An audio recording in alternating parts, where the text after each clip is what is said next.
আসসালামু আলাইকুম। কেমন আছেন আপনারা সবাই? আশা করছি সবাই অনেক বেশি ভালো আছেন। সবাইকে আবারও একবার আমন্ত্রণ করছি সাদামাটা রান্নাঘর অ্যান্ড ব্লগসের আরেকটি নতুন ভিডিও দেখার জন্য। আজকে আমি আপনাদের মাঝে আটা দিয়ে তৈরি মজার পিঠা রেসিপি নিয়ে হাজির হয়েছি। আটা দিয়ে তৈরি এমন পিঠা মুখে দিলেই মিলিয়ে যাবে। তো চলেন দেখি তৈরির পুরো প্রস্তুত প্রণালী আপনাদের মাঝে শেয়ার করি। চুলার উপর ফ্রাই প্যান বসিয়ে দিয়েছি। দিয়ে দিচ্ছি 2 চামচ মতো ঘি। ছোট চামচ দিয়ে মেপে ঘি দিয়েছে। ঘি গরম হয়ে গেলে 2 টুকরা দারুচিনি, 2টা এলাচ দিয়ে দিচ্ছি। কয়েক সেকেন্ড ভেজে নেব।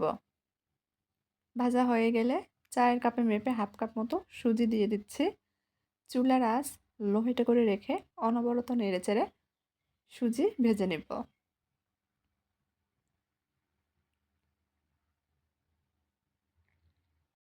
2 থেকে 3 মিনিট মতো সুজি ভেজে নেব।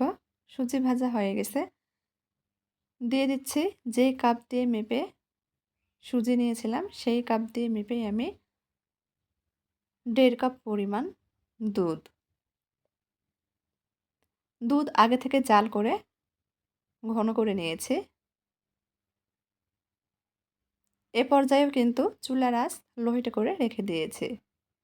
অনবরত নেড়েচেড়ে পুর তৈরি করে নেব। এখন দিয়ে দিব 2 চামচ মতো চিনি। নেড়েচেড়ে মিশিয়ে নিচ্ছি। মিশানো হয়ে গেলে দিয়ে দিব 1 চামচ ভর্তি করে গুঁড়া দুধ। গুঁড়া দুধ অপশনাল, চাইলে স্কিপ করতে পারেন, তবে দিলে স্বাদ ভালো আসে। আবারও নেড়েচেড়ে মিশিয়ে নিচ্ছি। কোনোভাবে চুলার আঁচ বাড়িয়ে কিন্তু এই পুর তৈরি করা যাবে না, লো হিটে করে রেখেই তৈরি করে নিতে হবে। একটু শুকনো শুকনো করেই রান্না করে নেব। দুধটা প্রায় টেনে এসেছে। এ পর্যায়ে দিয়ে দিচ্ছি আবারও 1 চামচ মতো ঘি। এ সময় ঘি ব্যবহার করলে খুব সুন্দর ফ্লেভার পাওয়া যায়, খেতে ভালো লাগে। নেড়েচেড়ে মিশিয়ে নিয়েছি। পুর একদম তৈরি। ঠান্ডা হয়ে গেলে এই পুর কিন্তু আরও শুকনো হয়ে যাবে। সুজির এই পুর কিন্তু শুকনো করেই তৈরি করে নিতে হবে। উঠিয়ে নিচ্ছি। চুলার উপর আবারও কড়াই বসিয়ে দিয়েছি। দিয়ে দিচ্ছি চায়ের কাপে মেপে 1.5 কাপ মতো পানি, চিমটি পরিমাণ লবণ আর 1 চামচ মতো ঘি। এ পর্যায়ে ঘিয়ের পরিবর্তে তেল ব্যবহার করা যাবে। নেড়েচেড়ে মিশিয়ে নিচ্ছি। অপেক্ষা করব পানির মধ্যে খুব ভালোভাবে বলক আসা পর্যন্ত।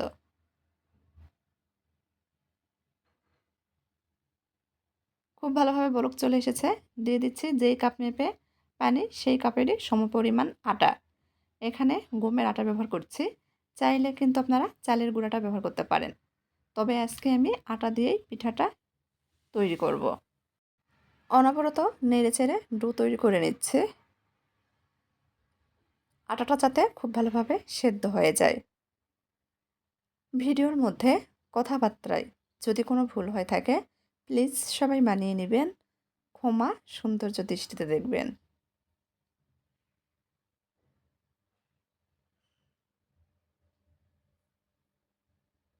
খুব ভালোভাবে সেদ্ধ হয়ে গেছে। তার মানে ডো একদম তৈরি। একটা বোলের মধ্যে উঠিয়ে নিচ্ছি। উঠিয়ে হালকা ঠান্ডা করে নিব।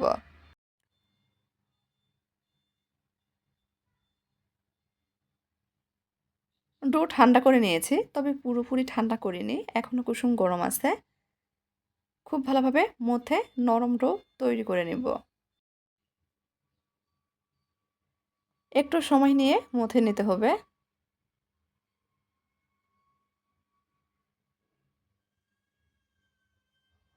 মথে নরম ডো তৈরি করে নিয়েছি। ডোটা 2টা ভাগে ভাগ করে নিচ্ছি। পিড়ি নিয়েছি, সামান্য পরিমাণ আটা ছড়িয়ে দিব। একটা ভাগ নিয়ে নিচ্ছে। যতটা সম্ভব বড় করে রুটি বেলে নিব।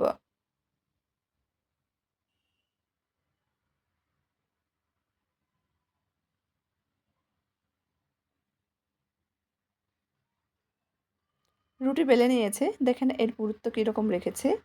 খুব বেশি পাতলাও না, আবার অনেক বেশি মোটাও না। একটা কৌটার ঢাকনা নিয়েছি, ঢাকনা দিয়ে রুটি থেকে ছোট ছোট করে লিচি কেটে নিব। এতে করে কিন্তু প্রত্যেকটা পিঠাই সমান হবে।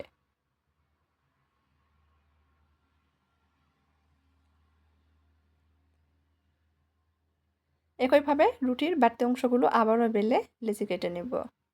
আমি সবগুলো লিচি কেটে নিয়েছি, একটা লিচি নিয়ে নিচ্ছি। এখন লেচির মাঝখানে আগে থেকে তৈরি করে রাখা সুজির পুর দিয়ে দিচ্ছি। একটু লম্বা করেই দিয়ে দিচ্ছি। তারপর এক পাশ থেকে ফাঁকা অংশ উঠিয়ে এভাবে হাত দিয়ে একটু চেপে চেপে মুখটা বন্ধ করে দিচ্ছি। পুলি পিঠার মতো শেপ দিয়ে নিচ্ছি। একটা পিঠা তৈরি করে নিয়েছি, একইভাবে সবগুলো পিঠাই তৈরি করে নিব। পুরের পরিমাণ কিন্তু পিঠাতে একটু বাড়িয়ে ব্যবহার করলে খেতে ভীষণ ভালো লাগে। আমি সবসময় চেষ্টা করি হাতের কাছে থাকা ঘরোয়া উপকরণের সহজ রেসিপিগুলো আপনাদের মাঝে শেয়ার করার জন্য। আমি সবসময় ঘরে যা তৈরি করি, যেসব রেসিপি তৈরি করি সেগুলোই আপনাদের মাঝে শেয়ার করে থাকি। আমার এই ঘরোয়া রেসিপিগুলো ভালো লাগলে প্লিজ একটা লাইক দিয়ে দিবেন। একইভাবে সবগুলো পিঠাই তৈরি করে নিয়েছি। চুলার উপর আবারও ফ্রাই প্যান বসিয়ে দিয়েছি, দিয়ে দিচ্ছি পর্যাপ্ত পরিমাণ তেল। তেল গরম হয়ে গেলে তৈরি করে রাখা পিঠাগুলো দিয়ে দিব। চুলার আঁচ মিডিয়ামের চেয়ে কমিয়ে রেখে একটু সময় নিয়ে ভেজে নিব। আমি একটু সময় নিয়ে মুচমুচে করে ভেজে নিব। এক পাশে হালকা কালার চলে আসলে উল্টিয়ে দিচ্ছি। এভাবে একটু সময় নিয়ে উল্টে পাল্টিয়ে মুচমুচে করে ভেজে নিব। এতে করে উপরটা মুচমুচে হবে, ভিতরে একদম নরম তুলতুলে, মুখে দিলেই মিলিয়ে যাবে। একবার কাউকে তৈরি করে খাওয়ালে সে কিন্তু আবারও খেতে চাইবে। একটু সময় নিয়ে পিঠাগুলো ভেজে নিয়েছি, এখন তেল ঝরিয়ে উঠিয়ে নিব। আমি সবসময় ঘরে যা তৈরি করি সেগুলো রেসিপি আপনাদের মাঝে শেয়ার করে থাকি।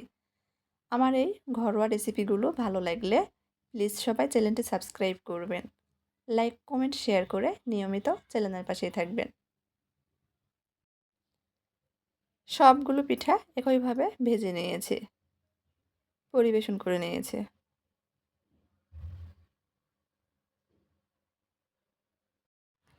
এখন একটা ভেঙে শেয়ার করছি যে উপরটা মুচমুচে, ভিতরে কতটা নরম তুলতুলে হয়েছে। যেহেতু সুজির পুর দিয়ে তৈরি করেছি, ভিতরে একদম নরম তুলতুলে, মুখে দিলেই মিলিয়ে যাবে। খুব গরম ছিল, অফ ক্যামেরাতে ভেঙে নিয়েছি। দেখেন মাশাআল্লাহ কতটা সুন্দর হয়েছে। তো আজকের মতো এই পর্যন্তই। সবাই ভালো থাকবেন। আল্লাহ হাফেজ।